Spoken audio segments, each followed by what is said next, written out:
একটি দৃশ্য কল্পনা করুন। বাংলাদেশের আকাশসীমার উপর একটি আন্তর্জাতিক বিমান উড়ে যাচ্ছে। বাংলাদেশের রাডার সেটা দেখতে পাচ্ছে না, ফলে সেই বিমান থেকে কোনো ফ্লাইং চার্জ আদায় করা সম্ভব হচ্ছে না। শুধু তাই নয়, বঙ্গোপসাগরে আন্তর্জাতিক আদালতের রায়ে বাংলাদেশের সমুদ্রসীমা প্রতিষ্ঠা হওয়ার পরও সেই আকাশসীমা থেকে বিমান প্রতি কোনো অর্থ আদায় করতে পারত না বাংলাদেশ। ফলে বাংলাদেশের আকাশসীমা দিয়ে যাওয়া সেসব কমার্শিয়াল ফ্লাইট প্রতি $500 করে চার্জ করত ভারত এবং মিয়ানমার, কারণ পুরনো রাডারের পরিধি সেই এলাকা পর্যন্ত পৌঁছাতো না। আইকাও এর নিয়ম অনুযায়ী যে দেশের রাডার আকাশসীমা নিয়ন্ত্রণ করে ফ্লাইং ওভার চার্জ সেই দেশই পাবে। তদন্তে উঠে এসেছিল বছরের পর বছর ধরে বাংলাদেশ নিজের আকাশসীমার ন্যায্য রাজস্ব থেকে বঞ্চিত হচ্ছিল। ভারতের পকেটে ঢুকেছিল আমাদের প্রাপ্য কোটি কোটি ডলারের রাজস্ব। কিন্তু সেই দিন এখন শেষ। বাংলাদেশের আকাশে এখন আর কোনো আগের অন্ধকার নেই।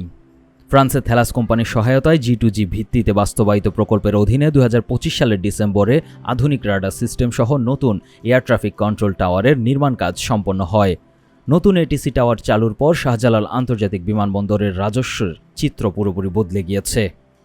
চলতি বছরের জানুয়ারি থেকে মার্চ পর্যন্ত 3 মাসে ফ্লাইং ওভার চার্জ থেকে আদায় করা হয়েছে 200 কোটি টাকা, যা গত 2 বছরের মধ্যে সর্বোচ্চ। 2024 সালের একই সময়ে আদায় ছিল 157 কোটি টাকা আর 2025 সালে 184 কোটি টাকা, অর্থাৎ 2 বছরের প্রবৃদ্ধি হয়েছে প্রায় 30%।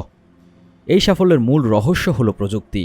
নতুন S band primary radar 80 nautical mile এবং mode S secondary surveillance radar 200 nautical mile পর্যন্ত আকাশসীমা পর্যবেক্ষণ করতে পারে।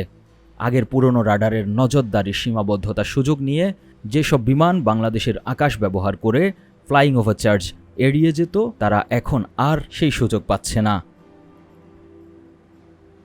এদিকে নতুন রাডার কেনার 942 কোটি টাকার বিনিয়োগ দ্রুতই উঠে আসছে। ফ্রান্সের থ্যালাস কোম্পানির সহায়তায় G2G ভিত্তিতে বাস্তবায়িত এই প্রকল্পের মোট ব্যয় হয়েছিল 942 কোটি টাকা।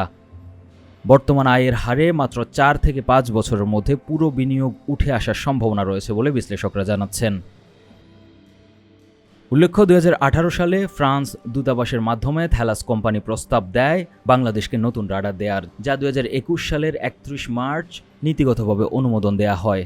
দীর্ঘ 7 বছরের প্রক্রিয়া শেষে চালু হওয়া এই আধুনিক ব্যবস্থা বাংলাদেশ বিমান চলাচল খাতে একটি নতুন অধ্যায়ের সূচনা করেছে। এখন বাংলাদেশের পরবর্তী লক্ষ্য আইকাওতে ঢাকা FIR বিস্তৃত করার আনুষ্ঠানিক অনুমোদন নেওয়া।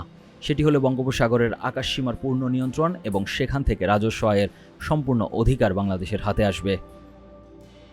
News desk, 21 television.